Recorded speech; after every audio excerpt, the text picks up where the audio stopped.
Yes, Kenya. Tamu sana, yes. For about a week now, there have been very, very wide speculations and rumors that Nyeri Town Member of Parliament, Ngunjiri Wambugu, was just about to join UDA. That has been the speculation. And the speculation was because this Member of Parliament has been telling Kenyans that he's reading, or rather is listening to the ground, after which we'll make a decision. And if you look at those leaders, or rather at some leaders, who also made the same sentiments that they were listening to the ground, they all eventually joined UDA. Anne Waiguru being the recent example. And also we have Irungu Kangata, who told us that he had listened to the ground and he did his opinion poll on the ground, and eventually he joined Wheelbarrow. And also Kate Waruguru told us that she was listening to the ground, and yesterday we saw her taking some selfies with the likes of Aisha Juma. So also when Ngunjiri Wambugu told Kenyans that he was listening to the ground, Kenyans were very, very much sure that he was just on his way to UDA. So today, Ngunjiri Wambugu has come out to tell Kenyans what that ground told him. Yes, what that ground told him. So in this video right now, I want us to have a look at what he says about that, after which we are going to dissect it and see exactly, in clear terms, what it means politically. Yes, what it means politically. So if in case you've just bumped on this YouTube channel for the very, very first time, kindly subscribe, give this video a like. Give it a like, please. Thank you. God bless you. Straight away to our analysis and discussion. Yes. Ngunjiri Wambugu, listening to Nyeri ground. As we all know, over the last 5 days, I have deliberately been engaging men, women, and youths of all walks of life across Nyeri town to listen again to what they want me to do as we head into 2022. I thought I was 100% sure of what the ground was saying before I went out. I must admit, honestly, however, that I'm genuinely surprised at the clarity of what the ground knows and what they expect me to do. It's a long post, ladies and gentlemen. We can't go through the whole of it. But in this post, Ngunjiri Wambugu finally summarizes what the ground told him. The first thing he says the ground told him is that he should not leave Jubilee or stop working with the president. That's the first thing he says the ground told him. The second thing he says the ground told him is that in 2022, Nyeri will elect someone whose hands they will be safe in. That's the second thing he says the ground told him. And then eventually the third thing he says the ground told him is that if the choice turns out to be between Raila and Ruto, they prefer Raila Odinga. Those are the three things this Member of Parliament, Ngunjiri Wambugu, Nyeri Town MP, says the ground told him. The ground told him three things. He should not stop working with the president. He should, in 2022, Nyeri will elect someone whose hands they will be safe in. And that if it turns out to be a Raila-Ruto contest, then Nyeri residents told him they prefer Raila Molo Odinga. That's Ngunjiri Wambugu's statement of what the ground told him to do. Yes. So, ladies and gentlemen, once more, what does this mean politically? What does it show? That's our analysis. Having studied this Member of Parliament, since he said he was listening to the ground, I knew something was cooking. But from this, his latest, or rather from him saying this, I'm reading 5 things from this. 5 things. The first thing that comes out clearly from Ngunjiri Wambugu's statement is that Wambugu wanted to increase his bargaining power or his bargaining worth in Jubilee. You know, we all know, ladies and gentlemen, that there's been some wrangles in Jubilee as far as leadership of various positions are concerned. And Ngunjiri Wambugu, Sabina Chege, and Kanini Kega were the people who were leading the onslaught against Murathe and Tuju in the Jubilee party. So when Ngunjiri Wambugu said that he was listening to the ground, I tend to believe he was sending a warning shot to Jubilee that if you don't want to hear me out, then I can as well cross over to UDA. Yes. And also, you know, some days ago, Jubilee party also met. So I am of an opinion that Ngunjiri Wambugu here is just trying to increase his word or bargaining power in Jubilee party. Because again, towards this month end, around 28th of this month, Jubilee National Management Committee is going to meet. And in that meeting, some officials are going to be kicked out and some are also going to be appointed. And we are also meant to understand that the rebels, William Ruto and his team, most likely will be kicked out. So Ngunjiri Wambugu in this case is just trying to position himself for some positions in Jubilee. Maybe during that national NDC that is coming by the end of this month. So he just wanted to increase his worth, or rather his bargaining power in Jubilee, by threatening that if you cannot maybe hear me out, I might decamp to UDA. So that's what he wanted to achieve by saying he was listening to the ground. Another thing, ladies and gentlemen, Ngunjiri Wambugu, is also playing some kind of smart politics.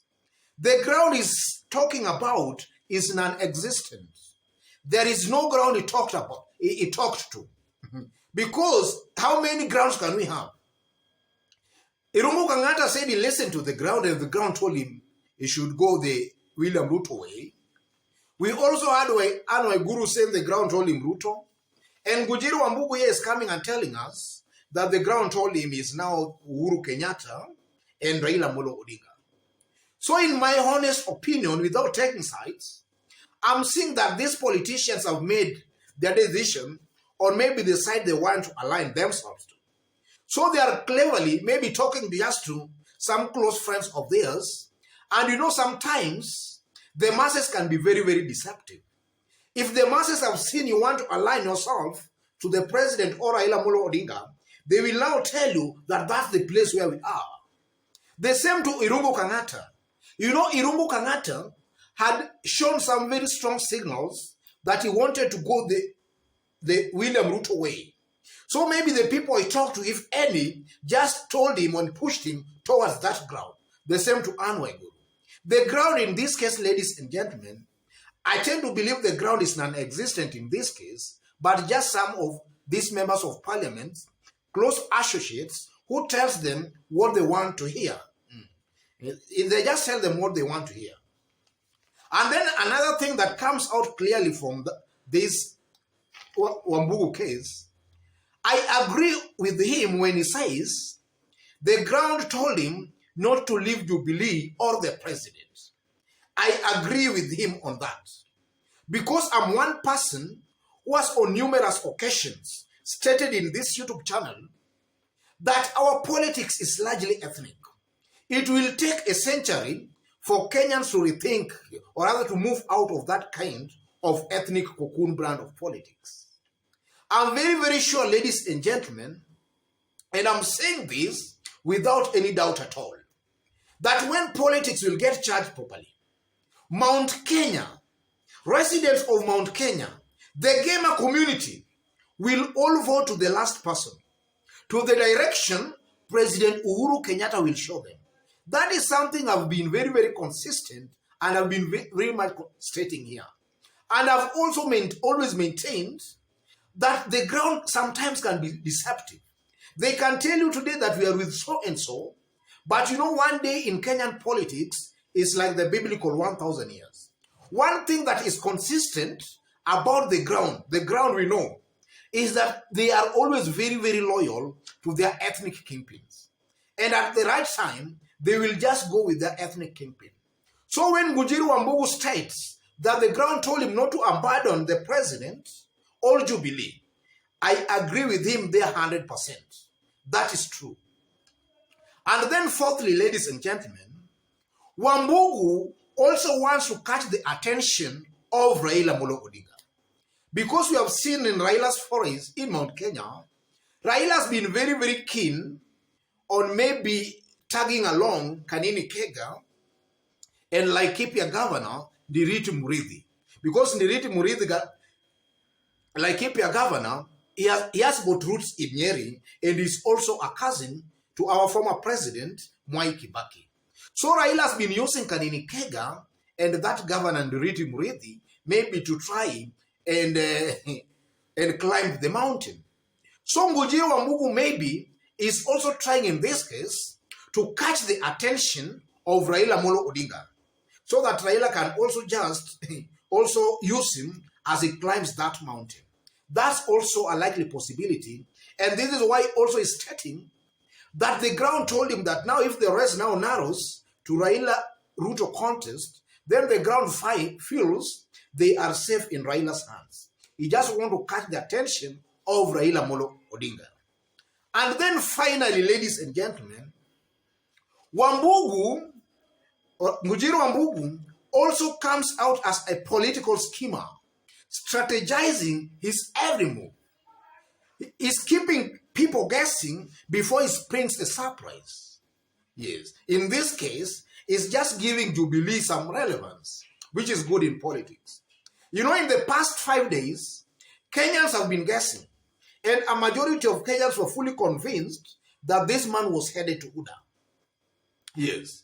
But now that he comes out and says in clear terms that the ground told him it's Uhuru and Raila, I think he's just trying to give relevance to Uhuru and Raila as far as 2022 politics are concerned. He's trying to steal the limelight from UDA and giving it back to Raila and Uhuru.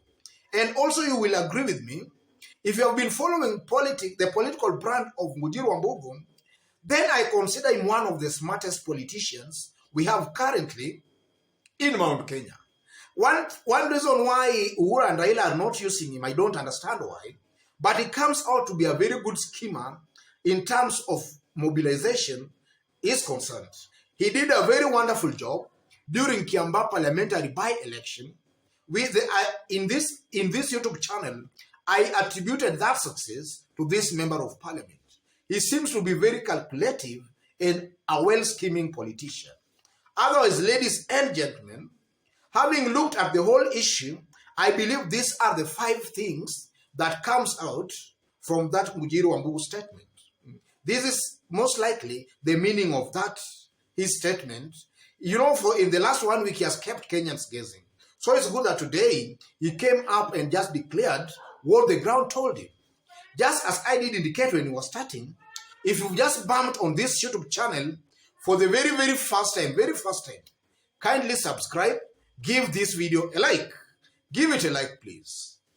If you are watching us outside Kenya for the very, very first time, kindly drop a comment. Let us know from which part of the globe you are watching us from. Drop a comment, please. Our fans and subscribers in this YouTube channel, I'm very, very much humbled and very, very grateful with the kind of support you're giving me here. By constantly giving our videos likes, constantly dropping your comments. God bless you. God bless Kenya. Tamu sana, tamu sana, tamu sana.